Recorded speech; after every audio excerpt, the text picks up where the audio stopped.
जी। ਇਹ ਦੱਸੋ ਤੁਸੀਂ ਕੋਟਲੇ ਤੋਂ ਡਸਕਾ ਆ ਵਸੇ ਹੋ ਤੇ ਇਹ ਸਫ਼ਰ ਤੁਹਾਡਾ ਕਿੰਜ ਡਸਕੇ ਤੱਕ ਸ਼ੁਰੂ ਹੋਇਆ ਤੇ ਕਿਸ ਤਰ੍ਹਾਂ ਤੁਸੀਂ ਡਸਕੇ ਪਹੁੰਚੇ? ਇਹਦੇ ਵਿੱਚ ਬੜੇ ਸ਼ਹਿਰ ਆਉਂਦੇ ਨੇ, ਵਿੱਚ ਡਾਇਰੈਕਟ ਡਸਕੇ ਨਹੀਂ ਸੀ ਆ ਗਏ। ਕੋਈ ਅਰੋਨਾਬਾਦ, ਵਿਹਾੜੀ, ਹਾਸਲਪੁਰ, ਬਾਵਲ ਨਗਰ, ਚਿਸ਼ਤੀਆਂ, ਇਸ ਤੋਂ ਇਲਾਵਾ ਐਬਟਾਬਾਦ, ਜੇਹਲਮ, ਖਾਰੀਆਂ, मीरपुर और इस साइड ते भलवाल वाली साइड ते चकवाल, इधरों सरगोदा, सारे संभड़ियाल शहर, सियालकोट शहर फिर आ गए सी। आखिर ते आके डसके आके साढ़े कदम रुके। डसके एक तो उदों जदों असी आए सां उदों कोई मयारी कुतुबखाना नज़र भी नहीं आया। एक स्पेस बहुत सी, खला बहुत ज़्यादा सी अपने काम का, तो दूजा रियायती किताबां मिलन का तसव्वुर भी कोई खास डसके च नहीं सी है भी। ਅਸੀਂ ਸਮਝਿਆ ਕਿ ਸਾਨੂੰ ਇੱਥੇ ਰਹਿਣਾ ਚਾਹੀਦਾ। ਇੱਕ ਐਸੇ ਸ਼ਹਿਰ ਨੂੰ ਨਾਲ ਵਾਬਸਤਗੀ ਹੋਣੀ ਚਾਹੀਦੀ ਹੈ ਜਿਹੜਾ ਇਹ ਤਰੱਕੀ ਯਾਫਤਾ ਨਹੀਂ ਹੋਇਆ, ਤੇ ਉਹਦੀ ਤਰੱਕੀ ਦੇ ਨਾਲ ਨਾਲ ਅਸੀਂ ਵੀ ਥੋੜੀ ਤਰੱਕੀ ਕੀਤੀ। ਅੱਲਾ ਦਾ ਸ਼ੁਕਰ ਹੈ ਕਾਫੀ ਬਿਹਤਰ ਹੋ ਗਿਆ ਮਾਹੌਲ। ਯਾਦ ਕਿਹੜੇ ਸਾਲ ਨੇ ਤੁਸੀਂ ਡਸਕੇ ਆ ਕੇ ਪੜਾਓ ਕੀਤਾ? 12 ਸਾਲ ਹੋ ਗਏ ਨੇ ਇਹਦੇ, ਸਾਨੂੰ ਹੀ ਬਣ ਜਾਂਦੇ ਨੇ ਤਕਰੀਬਨ 2008 ਕਰ ਲਓ ਤੁਸੀਂ, 8-9 ਵਿੱਚ। ਤੇ ਇਹ ਕਿਤਾਬਾਂ ਜੋ ਤੁਸੀਂ ਇੱਥੇ ਵੇਚਣੀਆਂ ਸ਼ੁਰੂ ਕੀਤੀਆਂ ਤੇ ਪਹਿਲੇ ਤੁਹਾਡੀ ਦੁਕਾਨ ਸੀ ਜਾਂ ਕਿ ਮਤਲਬ ਤੁਸੀਂ ਵੈਸੇ ਕੋਈ ਸਟਾਲ ਲਾਉਂਦੇ ਸੀ? ਨਹੀਂ, ਇਹ ਮੌਜੂਦਾ ਜਿਹੜਾ ਪੋਸਟ ਗ੍ਰੈਜੂਏਟ ਕਾਲਜ ਹੈ ਜਿਹੜਾ ਕੁੜੀਆਂ ਦਾ, ਇਹਦੇ ਬਾਹਰ ਸਾਨੂੰ ਜਗ੍ਹਾ ਮਿਲੀ, ਇੱਕ ਸਰਕਾਰੀ ਜਗ੍ਹਾ ਸੀ, ਉੱਥੇ ਤੰਬੂ ਆ ਕੇ ਗੱਡੇ ਤੇ ਸਟਾਲ ਲਾਇਆ, ਬੜਾ ਅੱਛਾ ਰਿਸਪਾਂਸ ਮਿਲਿਆ। ਤੇ ਵਕਤ ਦੇ ਨਾਲ ਨਾਲ ਅੱਲਾ ਨੇ ਫਿਰ ਦੁਕਾਨਦਾਰੀ ਵੀ ਸ਼ੁਰੂ ਕਰਵਾ ਦਿੱਤੀ। ਤੇ ਸੜਕ ਛਾਪ ਜਿਹੇ ਹੁੰਦੇ ਸਨ, ਤੇ ਆਹਿਸਤਾ ਆਹਿਸਤਾ ਅੱਲਾ ਨੇ ਇੱਜ਼ਤ ਦਿੱਤੀ। ਤੇ ਅੱਲਾ ਦਾ ਸ਼ੁਕਰ, ਅੱਜ ਬੈਠੀ ਦਾ ਨਹਿਰ ਦੇ ਕੰਢੇ ਨੂੰ ਆਪਣਾ ਓਨ ਕਰੀਦਾ। ਅੱਲਾ ਦਾ ਸ਼ੁਕਰ, ਆਪਣਾ ਸ਼ਹਿਰ ਸਮਝੀਦਾ। ਬਹੁਤ ਖੂਬ। ਤੇ ਇਹ ਦੱਸੋ ਕਿ ਇਹ ਜਿਹੜਾ ਤੁਸੀਂ ਕਿਹਾ ਕਿ ਇੰਨੇ ਸ਼ਹਿਰਾਂ ਦਾ ਨਾਂ ਲਿਆ, ਕਿਤੇ ਐਬਟਾਬਾਦ, ਵਿਹਾੜੀ, ਅਰੋਨਾਬਾਦ, ਇਹ ਇਤਨਾ ਜ਼ਿਆਦਾ ਜਿਹੜਾ ਸਫ਼ਰ ਹੈ ਇਹਦੀ ਕੀ ਵਜ੍ਹਾ? ਸਫ਼ਰ ਇੱਕ ਤੇ 2 ਮਹੀਨੇ ਕਿਧਰੇ ਵੀ ਲਾਹੋ ਨਾ ਸਟਾਲ ਜਾ ਕੇ ਕਿਤਾਬ ਮੇਲਾ, ਤੇ ਲੋਕਾਂ ਦੀ ਭੁੱਖ ਉਂਝ ਮੁੱਕ ਜਾਂਦੀ ਹੈ। ਲੋਕ ਸਮਝਦੇ ਨੇ ਇੱਥੇ ਹੀ ਪਿਆ ਰਹਿਣ ਤੇ ਆਪੇ ਲੈ ਲਾਂਗੇ ਕਿਤਾਬ, ਕਿਉਂਕਿ ਲੋਕ ਆਖਰੀ ਜ਼ਰੂਰਤ ਸਮਝ ਕੇ ਕਿਤਾਬ ਬੜੇ ਔਖਿਆਂ ਹੋ ਕੇ ਲੈਂਦੇ ਨੇ। ਅਸੀਂ ਫਿਰ ਹਾਈਪ ਕ੍ਰੀਏਟ ਕਰੀ ਦੀ ਸੀ ਕਿ ਅਸੀਂ ਮਹੀਨਾ ਡੇਢ ਹੀ ਇੱਥੇ ਆ ਜਾਏ, ਫਿਰ ਆ ਕੇ ਸਾਲ ਬਾਅਦ ਫਿਰ ਉਸ ਸੈਟ ਹੋ ਜਾਈਦਾ ਸੀ। ਤੇ ਲੋਕਾਂ ਵਿੱਚ ਉਹਨਾਂ ਇੱਕ ਜਿਹੜੀ ਚੀਜ਼ ਮੁਸਤਕਿਲ ਆ ਜਾਏ ਨਾ, ਤਾਂ ਉਹ ਥੋੜੀ ਭੁੱਖ ਘੱਟ ਜਾਂਦੀ ਹੈ ਉਸ ਚੀਜ਼ ਦੀ, ਔਰ ਅਹਿਮੀਅਤ ਵੀ ਸ਼ਾਇਦ ਘੱਟ ਜਾਂਦੀ। ਅਸੀਂ ਸਮਝਦੇ ਸਾਂ ਕਿ ਥੋੜੇ ਦਿਨ ਲਾਵਾਂਗੇ, ਲੋਕਾਂ ਨੂੰ ਪਤਾ ਲੱਗੇ ਕਿ ਇਹਨਾਂ ਟੁਰ ਜਾਣਾ ਹੁਣ, ਤੇ ਚਲੋ ਉਹ ਨਫਸਾ ਨਫਸੀ 'ਚ ਕੋਈ ਨਾ ਕੋਈ ਕਿਤਾਬਾਂ ਲੈ ਜਾਣ। ਇਹ ਸੋਚਣਗੇ ਕੱਲ੍ਹ ਨੂੰ ਲੱਭਦੀ ਨਹੀਂ ਲੱਭਦੀ, ਰਿਆਇਤ ਲੱਭਦੀ ਹੈ ਕਿ ਨਹੀਂ ਲੱਭਦੀ। ਕੋਈ ਦੁਕਾਨਦਾਰ ਤਾਂ ਪੂਰੀ ਕੀਮਤਾਂ ਦਿੰਦੇ ਸਨ, ਤੇ ਮੇਰਾ ਖਿਆਲ ਹੈ ਉਹਦੇ ਨਾਲ ਬੜਾ ਫਰਕ ਪੈ ਜਾਂਦਾ ਸੀ।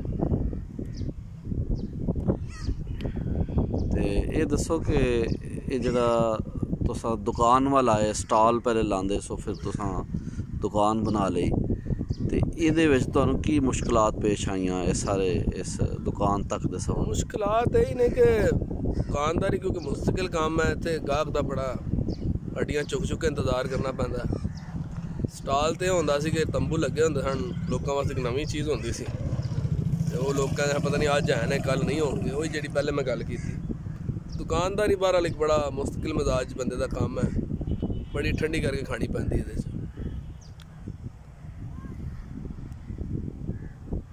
ਠੀਕ ਹੋ ਗਿਆ ਜੀ।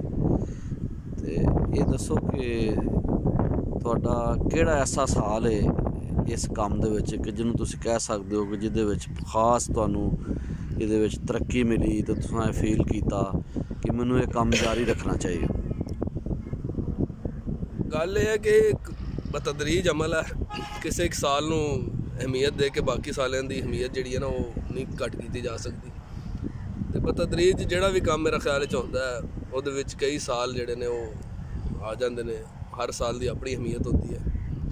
ਤੇ ਕੋਈ ਐਸਾ ਖਾਸ ਸਾਲ ਨਹੀਂ ਕਿਹਾ ਜਾ ਸਕਦਾ, ਕਿਉਂਕਿ ਤੇ ਹਰ ਸਾਲ ਇੱਕ ਨਵੀਂ ਇਕਾਈ ਹੁੰਦੀ ਹੈ, ਉਹ ਪਿਛਲੀ ਇਕਾਈ ਨਾਲ ਮੁਨਸਲਿਕ ਹੁੰਦੀ ਹੈ। ਤੇ ਇਨਸਾਨ ਕਿਉਂਕਿ ਵੈਸੇ ਵੀ ਮਾਜ਼ੀ ਹਾਲ ਤੇ ਮੁਸਤਕਬਲ ਦਾ ਮੰਬਾ ਹੈ, ਤੇ ਕਿਸੇ ਇੱਕ ਚੀਜ਼ ਨੂੰ, ਕਿਸੇ ਇੱਕ ਜਗ੍ਹਾ ਨੂੰ, ਕਿਸੇ ਇੱਕ ਮੁਕਾਮ ਨੂੰ, ਕਿਸੇ ਇੱਕ ਕਦਮ ਨੂੰ ਜਿਹੜਾ ਨਾ ਉਹ ਨਹੀਂ ਕਿਹਾ ਜਾ ਸਕਦਾ ਕਿ ਇਹ ਬੜਾ ਹੀ ਜ਼ਬਰਦਸਤ ਸੀ। ਉਹਦੇ ਪਿੱਛੇ ਵੀ ਜਿਹੜੇ ਕਦਮ ਸ਼ਾਮਲ ਹੁੰਦੇ ਨੇ ਉਹਨਾਂ ਦੀ ਵੀ ਇੰਨੀ ਸਟਰਗਲ ਹੁੰਦੀ ਹੈ ਜਿੰਨੀ ਉਸ ਕਾਮਯਾਬ ਕਦਮ ਦੀ ਹੁੰਦੀ ਹੈ।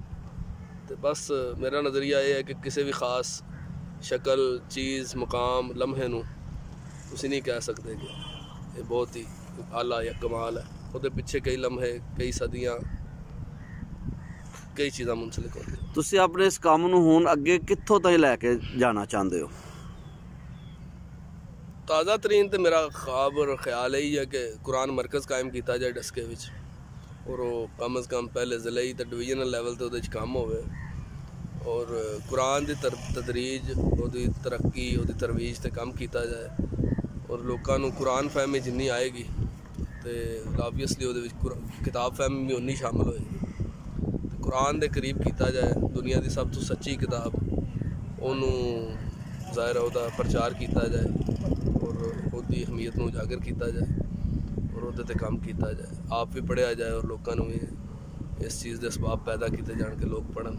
बहुत खूब। जिन्ना कुरान के नज़दीक रवांगे उन्ना ही असी कुदरत के, फितरत के, अल्लाह के रसूल के करीब रवांगे।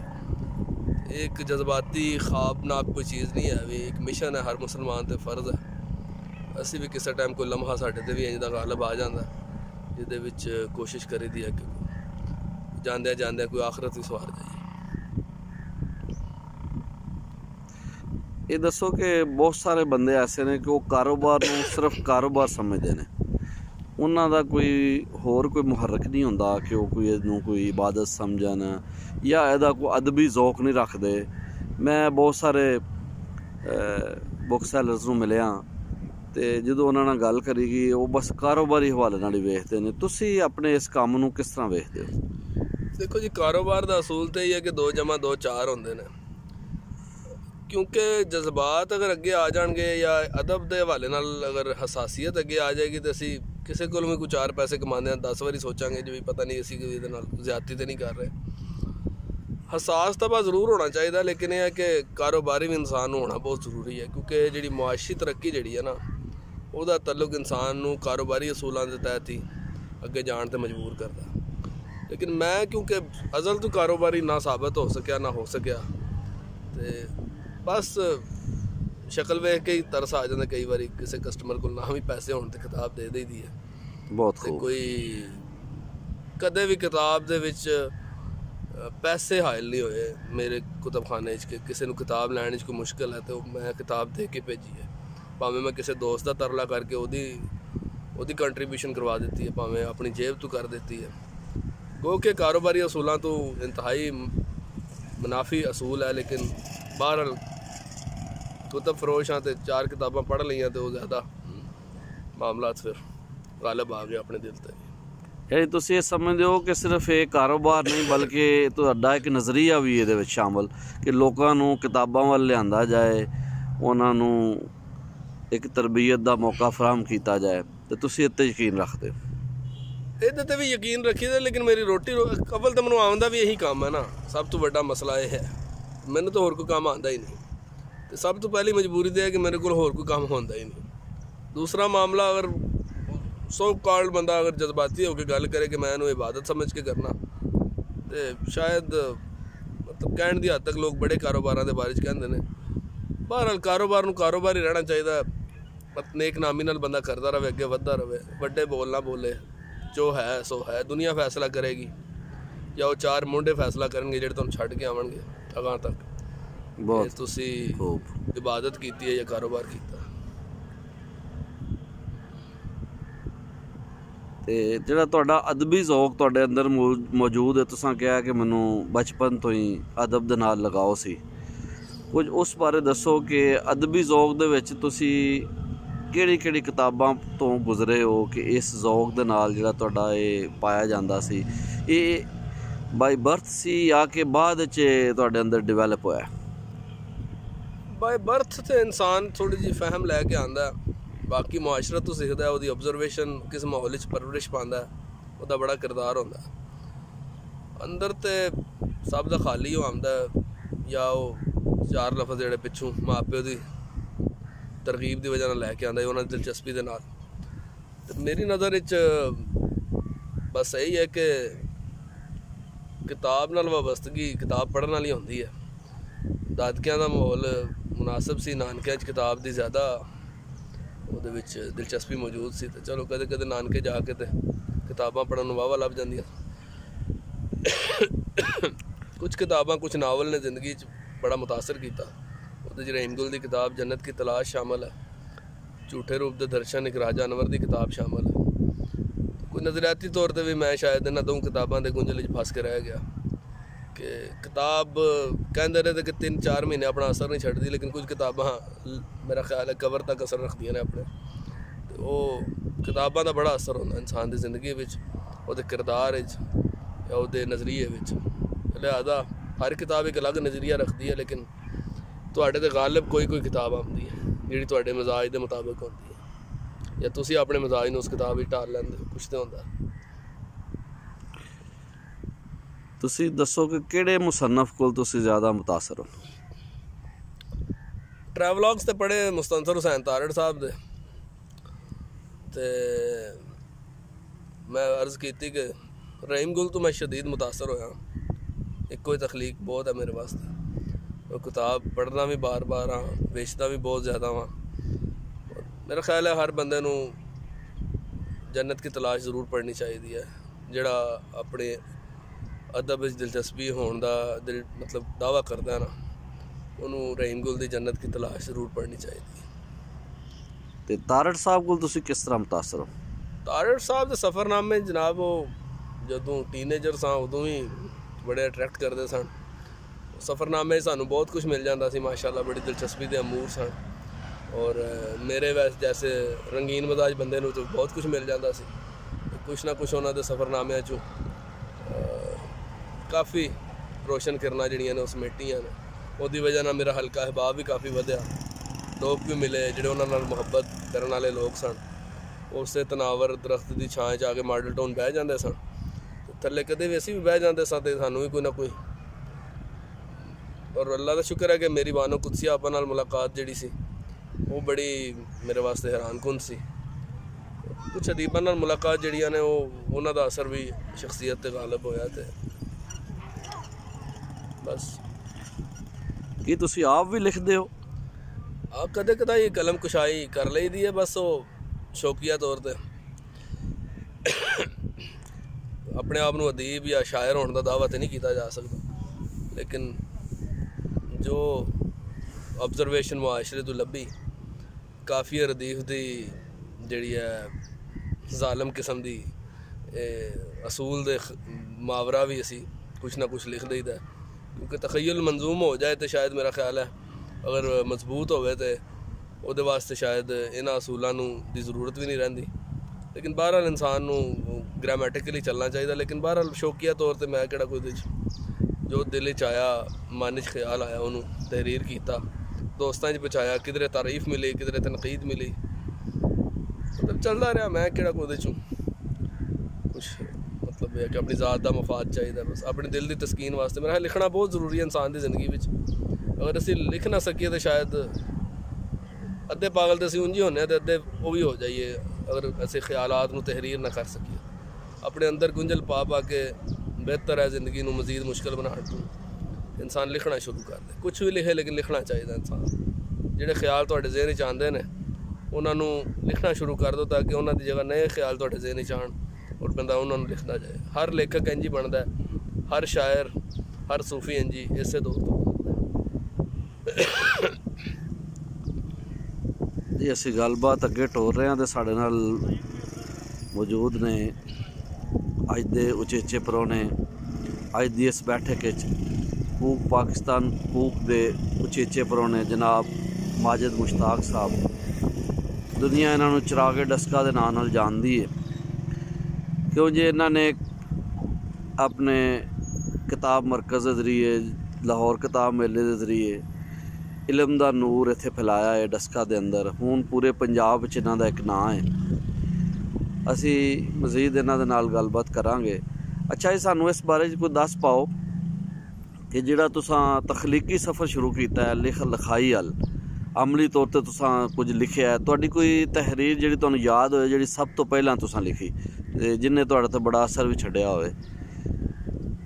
छोटे मोटे शेर शुरू में लिखने शुरू किए, क्योंकि बड़ी अवाइल उम्र जी ना शहजाद अहमद साहब ने मुलाकात हो गई।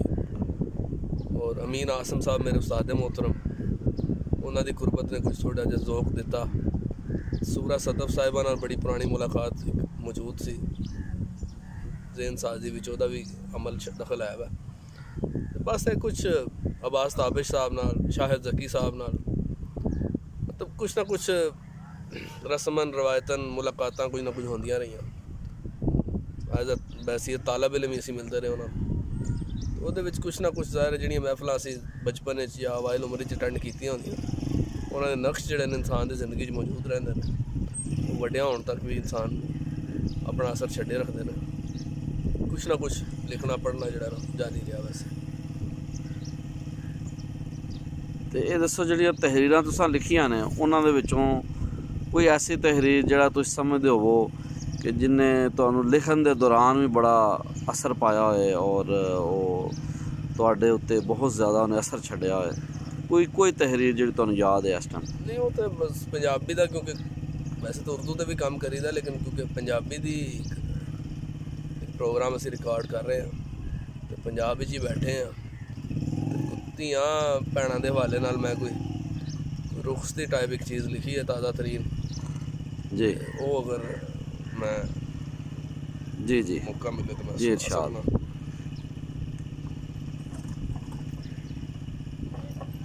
ਮਾਜ਼ਰਤ ਹੁਣ ਸਾਰਾ ਕੁਝ ਮੋਬਾਈਲਾਂ ਤੇ ਹੀ ਆਉਂਦਾ ਜੀ, ਕੋਈ ਨਹੀਂ, ਤੁਸੀਂ ਰਵਾਜ ਤੇ ਜਿਹੜਾ ਨਾ ਇੰਨਾ ਜ਼ਿਆਦਾ ਨਹੀਂ ਰਿਹਾ।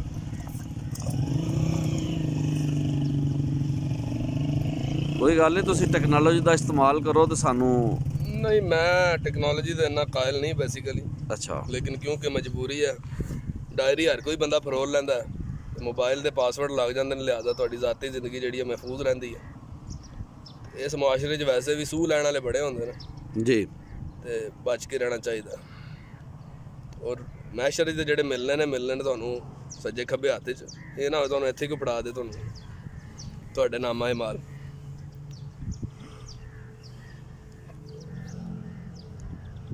ਲੋ ਜੀ, ਅਰਜ਼ ਕੀਤਾ ਜੀ ਇਰਸ਼ਾਦ। ਇਹ ਧੀਆਂ ਤੇ ਭੈਣਾਂ ਤੇ ਮਾਪੇ ਵਾਲੇ ਨਾਲ ਥੋੜ੍ਹਾ ਜਿਹਾ ਕਾਵਿਸ਼ ਕੀਤੀ ਸੀ ਪਿਛਲੇ ਦਿਨੋਂ।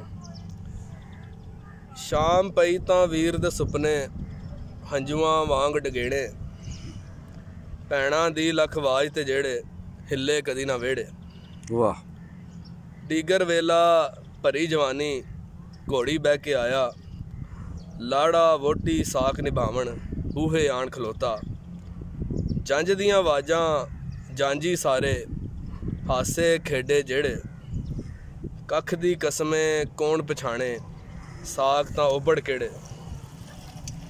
ਚਾਰ ਦਿਹਾੜੇ ਖੂਬ ਨਿਭਾਣੀ ਮਹਿੰਦੀ ਹੱਥੀਓਂ ਲਾਈ, ਭੈਣਾਂ ਦਾ ਵਤ ਰੂਪ ਵਲੜਾ ਵੋਟੀ ਬੰਠਣ ਆਈ। ਲੇਖ ਲਖੇਤੇ ਸੱਚ ਦੀਆਂ ਕੱਚੀਆਂ ਡੋਰਾਂ ਨਾਲ ਤਰੋਪੇ, ਲਾੜੇ ਜਾਂਝੀ ਬੋਲ ਪੜਾਏ ਡੋਲੀ ਚੁੱਕਦੇ ਜਾਣੂ। ਮਾਂ ਦਾ ਅਥਰੂ ਪਿਓ ਦੇ ਮੋਢੇ, ਵੀਰ ਦੇ ਹੰਝੂਆਂ ਮਾਣੀ, ਲੈ ਕੇ ਜਾਵਣ ਵਾਲੇ ਉਸ ਨੂੰ ਵੱਤ ਵੱਲ ਗਾਉਂਦੇ ਗਾਣੇ। ਕੱਚ ਦੀ ਗੁੱਡੀ ਟੋਰ ਪਿਓ ਜੇ ਦੇਸਾਂ ਤੂੰ ਪਰਦੇਸਾਂ, ਧੀਆਂ ਘਰ ਦੀ ਰੌਣਕ ਬਖਸ਼ਾ ਭੈਣਾਂ ਨਾਲ ਖੁਦਾਈ। ਫਰਜ਼ ਫਰੀਜ਼ਾ ਆਪਣੀ ਜਾ ਪਰ ਔਖੀ ਪਈ ਜੁਦਾਈ। ਫਰਜ਼ ਫਰੀਜ਼ਾ ਆਪਣੀ ਜਾ ਪਰ ਔਖੀ ਪਈ ਜੁਦਾਈ। ਇਹ ਦੱਸੋ, ਤੁਸੀਂ ਇਸ ਆਪਣੀ ਤਖਲੀਕ ਦੇ ਵਿੱਚ ਜਿਹੜੀ ਰੁਖਸਤੀ ਦੇ ਹਵਾਲੇ ਨਾਲ ਤੁਸੀਂ ਲਿਖੀ ਹੈ, ਤੁਸੀਂ ਇੱਕ ਬਖਸ਼ੇ ਦਾ ਲਫ਼ਜ਼ ਇਸਤੇਮਾਲ ਕੀਤਾ, ਬਖਸ਼ਾ। ਇਹ ਬਖਸ਼ਾ ਤੇ ਪੰਜਾਬੀ ਦੇ ਵਿੱਚ ਜਨਾਬ ਆਰਿਫ ਖੜੀ ਸ਼ਰੀਫ ਸਰਕਾਰ ਮੀਆਂ ਮੁਹੰਮਦ ਬਖਸ਼ ਜਿਹੜੇ ਨੇ ਉਹ ਆਪਣੇ ਲਈ ਇਸਤੇਮਾਲ ਕਰਦੇ ਰਹੇ ਨੇ। ਕੀ ਤੁਹਾਡਾ ਇਸ਼ਾਰਾ ਜਿਹੜਾ ਸੀ ਉਸ ਹਵਾਲੇ ਨਾਲ ਹੈ ਕਿ ਤੁਸੀਂ ਉੱਥੋਂ ਇੱਕ ਤਖਲੀਕ ਦੇ ਹਵਾਲੇ ਨਾਲ ਆਪਣੇ ਆਪ ਨੂੰ ਉੱਧਰ ਨਿਸਬਤ ਦਿੱਤੀ ਹੈ, ਜਾਂ ਕਿ ਤੁਹਾਡਾ ਇਹਦੇ ਨਾਲ ਕੋਈ ਹੋਰ ਮਾਨੀ ਮੁਰਾਦ ਹੈ? ਦੋ ਤਿੰਨ ਚੀਜ਼ਾਂ ਹੋ ਸਕਦੀਆਂ ਨੇ ਲਿਖਦਿਆਂ। ਇੱਕ ਤਾਂ ਫਲੋ ਜਿਹੜਾ ਟੈਂਪੋ ਹੁੰਦਾ ਉਹ ਨਹੀਂ ਟੁੱਟਣਾ ਚਾਹੀਦਾ। ਦੂਜਾ ਇਹ ਹੈ ਕਿ ਰਵਾਇਤ ਜਿਹੜੀ ਪੰਜਾਬੀ 'ਚ ਲਿਖਣ ਦੀ ਹੁੰਦੀ ਉਹ ਬਰਕਰਾਰ ਰਹਿਣੀ ਚਾਹੀਦੀ ਹੈ। ਅਤੇ ਕੁਛ ਲਫ਼ਜ਼ ਬੜੇ ਕਾਮਨ ਹੁੰਦੇ ਨੇ, ਮੀਆਂ ਸਾਹਿਬ ਦੇ ਕਲਾਮ ਵਿੱਚ ਅਸੀਂ ਬਹੁਤ ਦਫਾ ਇਹ ਸੁਣਨੇ ਹਾਂ ਮੁਹੰਮਦ ਬਖਸ਼ਾ ਦੇ ਨਾਂ ਤੋਂ।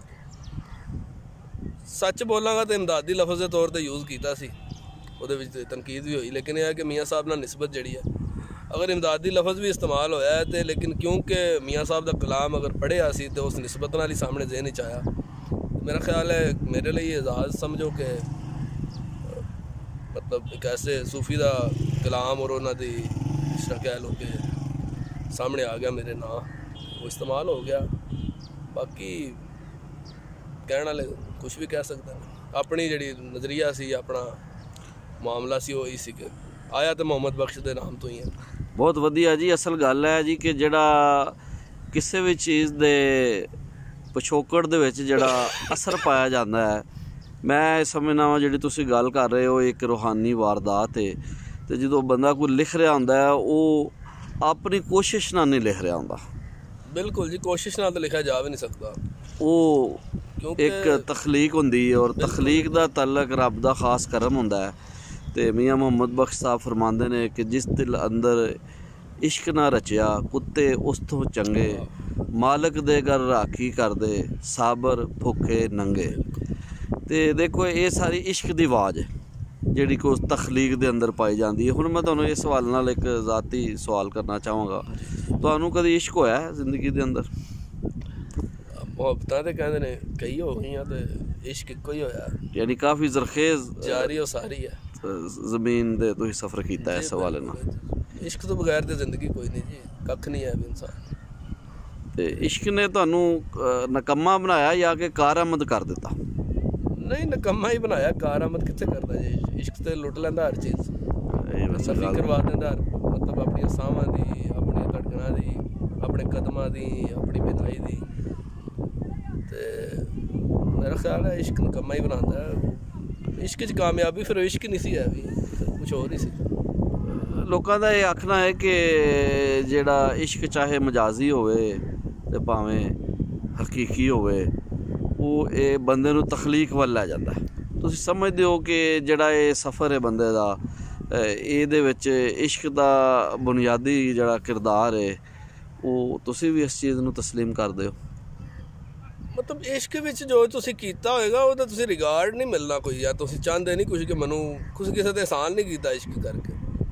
ਆਪਣੀ ਜ਼ਾਤ ਨੂੰ ਪਛਾਣਨਾ ਜੇ ਭਾਵੇਂ ਹਕੀਕੀ ਕਰਕੇ ਪਛਾਣ ਲਓ ਤੇ ਭਾਵੇਂ ਮਜਾਜ਼ੀ ਕਰਕੇ, ਲੇਕਿਨ ਆਪਣੀ ਜ਼ਾਤ ਦੀ ਜਿਹੜੀ ਹੈ ਉਹ ਨਫੀ ਕਰਕੇ ਆਪਣੀ ਜ਼ਾਤ ਨੂੰ ਪਛਾਣਨਾ ਬਹੁਤ ਔਖਾ ਕੰਮ ਹੈ। ਲੇਕਿਨ ਇਹਦੇ ਵਿੱਚ ਤੁਸੀਂ ਖੁਦ ਨਹੀਂ ਫੈਸਲਾ ਕਰ ਸਕਦੇ ਕਿ ਤੁਸੀਂ ਚੰਗਾ ਕੀਤਾ ਜਾਂ ਮੰਦਾ। ਇਸ਼ਕ 'ਚ ਉਹ ਤੁਹਾਡੀ ਉਹ ਜਿਹੜੀ ਸੋਚ ਹੀ ਸੁਲਭ ਹੋ ਜਾਂਦੀ ਹੈ ਕਿ ਚੰਗਾ ਕੀ ਹੈ ਤੇ ਮੰਦਾ ਕੀ ਹੈ। इश्क तो ये नहीं देखता कि अगे नहर है या पानी है या कंडे ने या छापे ने या अग है।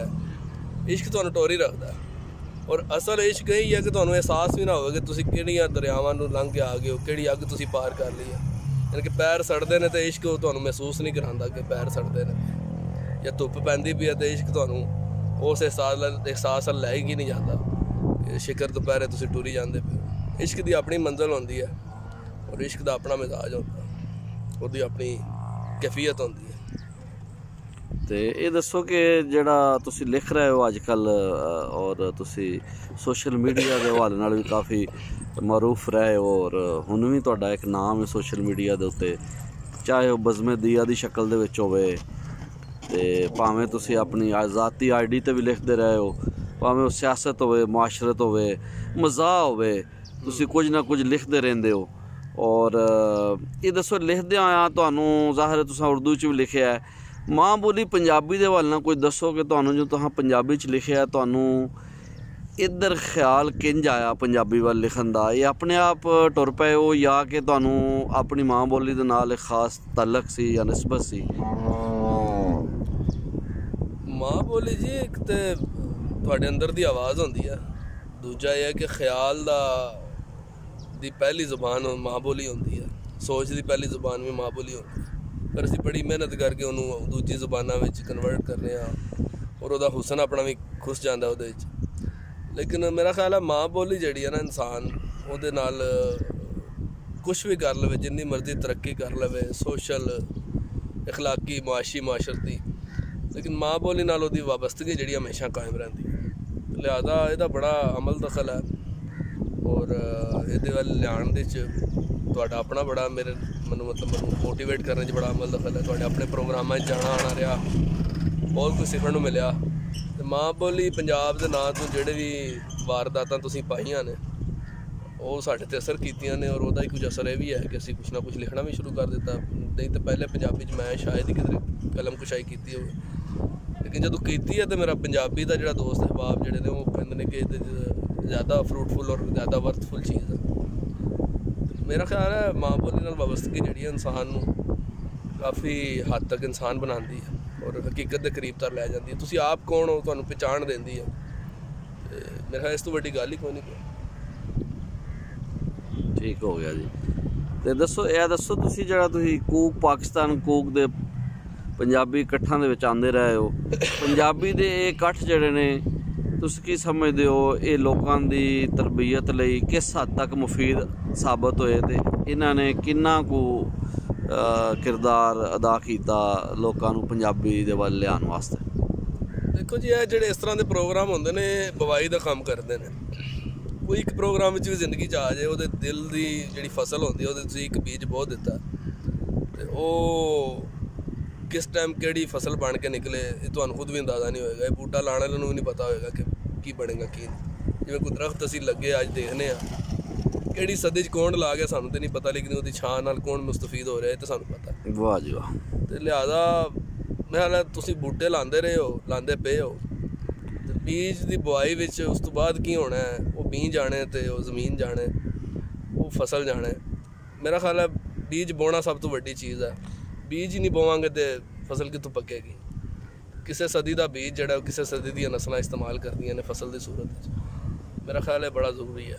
बड़ी सोहनी तुहां गल कीती है जी कि असल साडा काम तो वेखो ना जी माली है जी बिल्कुल। वो बस वही चलो समझ लो मंजूम मामले में थोड़ा जिस तरह के सरकार मियां मोहम्मद बख्श साहब फरमाते हैं कि माली का काम पानी लाना पर मशकां पावे। सही हो गया। ते मालिक दा कम फल फुल लाना लावे या ना लावे तुसी उस नूं। लेकिन माली दी मेहनत कदे मालिक रायगा नहीं जान देंदा। ये भी मालिक दा फलसफा है ज़्यादा। ਇਹ ਦੱਸੋ कि तुसी इत्थे डस्के दे अंदर काफ़ी सालों तो हुण मुस्तकिल रैश इख्तियार की हुई है। डस्के दे अंदर मुख्तलिफ अदबी शख्सियात मजहबी दीनी शख्सियात मुख्तलिफ अपना पिछोकड़ रखने वाले बंदियां दे नाल तुहाडी मुलाकात होंदी रही है। हुण इस बारे दस पाओ किहड़ियां ऐसियां शख्सियात ने जिन्हां ने तुहाडे ते काफ़ी असर पाया और तुसी उन्हां कोल काफ़ी हासिल कीता है और अदबी हवाले दे नाल या समाजी हवाले दे नाल? बेशतर दोस्तां दी बड़ी लंबी फहरिस्त है, लेकिन ज़ाहिर है किसी दा नाम लवांगा तो दूजे वास्ते नागवारी का बायस ना हो जिदा रह जाए। लेकिन बहरहाल डस्के विच मुकीम होना जी बहुत सारे लोगों का किरदार है।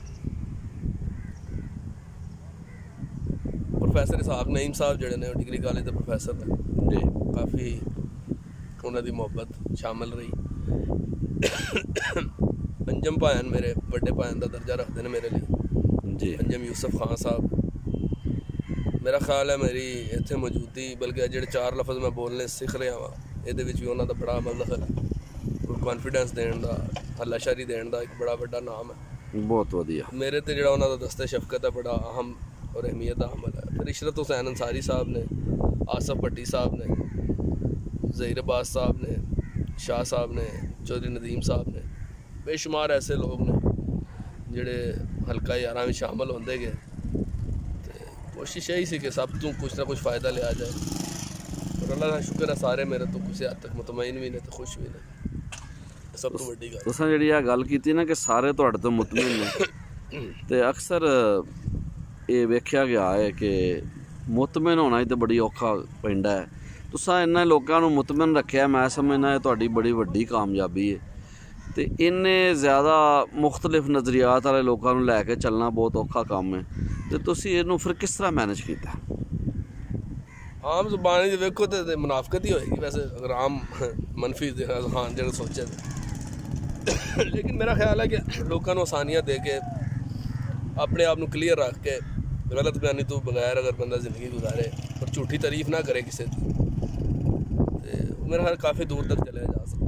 असल मार असी खाने झूठी तारीफ तो गरज की मुहब्बत तो जिस टाइम बेगरजी मुहब्बत हो जाएगी और तारीफ झूठी नहीं होएगी मेरा ख्याल है तुसी आसान ही रहोगे। तुसी ऐब नूं ऐब गिनो खूबी नूं खूबी गिनो अपने अंदर भी लोगों के अंदर भी सब तो वड्डी माशरती तरबियत है और वो ज़िंदगी सही गुजरती।